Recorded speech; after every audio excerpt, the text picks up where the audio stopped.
오늘 말씀은 야고보서 3장 13절에서 16절까지의 말씀입니다.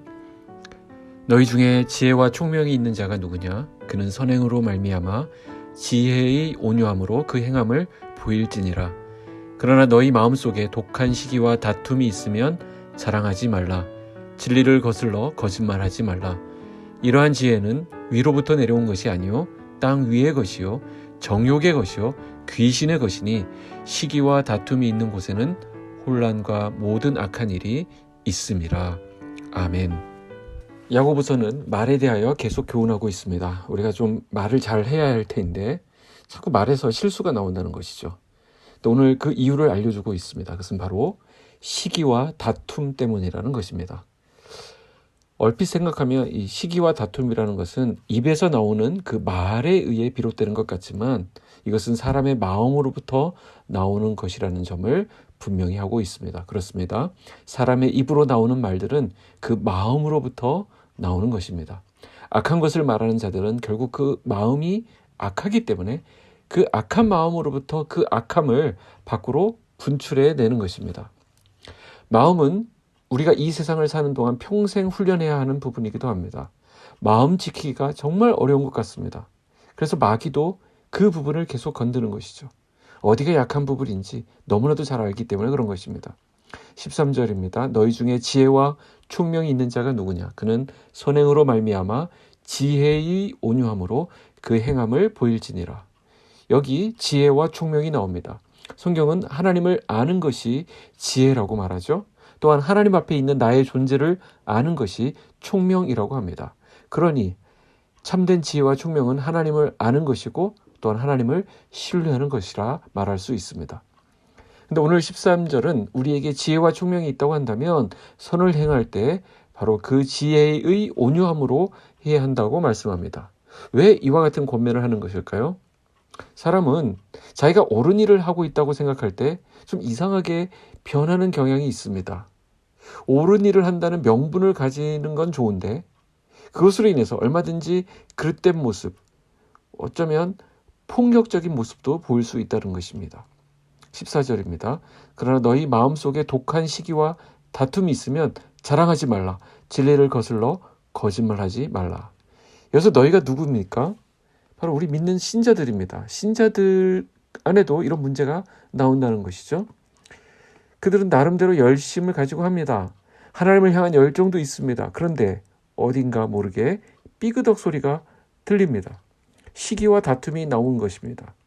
시기는 보통 질투라는 말로 대체할 수 있는데 더 정확한 표현은 자기중심적 열심을 말합니다. 다툼이라는 것도 가만히 들여다보면 자기중심성에서 비롯됩니다. 왜 시기와 다툼이 나옵니까? 내가 옳다라고 생각하기 때문입니다. 내가 하는 것이 옳은데 오히려 다른 사람이 인정받으니까 시기가 나는 것입니다. 내가 옳은데 그게 아니라고 말하니까 다투는 것입니다. 시기가 난다고 하면 멈춰야 합니다. 다툼이 유발되면 말하지 말아야 합니다. 근데 우리는 보통 어떻게 합니까? 끝까지 가죠. 폭주하는 기관차처럼 절대 멈추지 않습니다. 야고보는 그래서 자랑하지 말라 이렇게 말씀하고 있는 것입니다.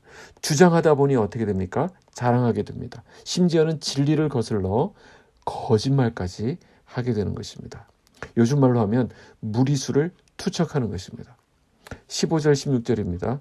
이러한 지혜는 위로부터 내려온 것이 아니요 땅 위의 것이요 정욕의 것이요 귀신의 것이니 시기와 다툼이 있는 곳에는 혼란과 모든 악한 일이 있음이라.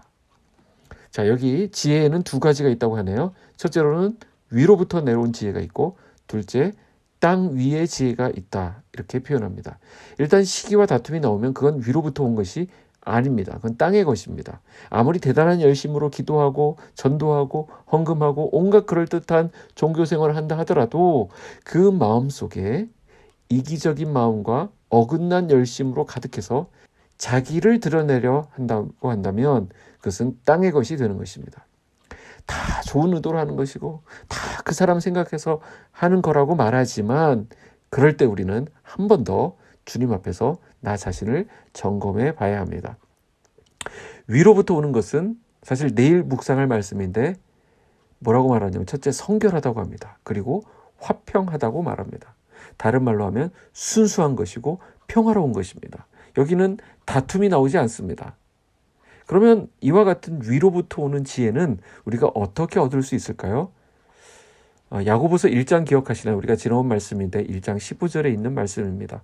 너희 중에 누구든지 지혜가 부족하거든 모든 사람에게 후히 주시고 꾸짖지 아니하시는 하나님께 구하라. 그리하면 주시리라.